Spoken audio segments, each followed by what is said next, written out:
আমার কলেজের সামনে নতুন একটা রেস্টুরেন্ট হয়েছে, সেখান থেকে এই যে হাঁসের মাংস কিনে আনলাম। এই হাঁসের মাংস দিয়ে এখন ভাত খাবো। সেখানে হাঁসের মাংস পাওয়া যাচ্ছে সুলভ মূল্যে, সরকারি রাজেন্দ্র কলেজের সামনে, মানে পুরান শাখার। হাঁসের মাংসটা কালারটা সুন্দরই আছে। এটা দিয়ে এখন ভাত খাবো। হাঁসের মাংস আমার খুব প্রিয়। এখানে রান্নাটাও নাকি অনেক টেস্টি, তো কিনেই আনলাম। এখন খাওয়া শুরু করব।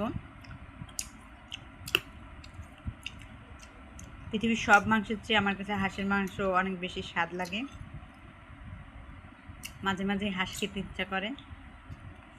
এই যে নিলাম এক টুকরো, একটু ঝোল নিলাম, খাওয়া শুরু করব।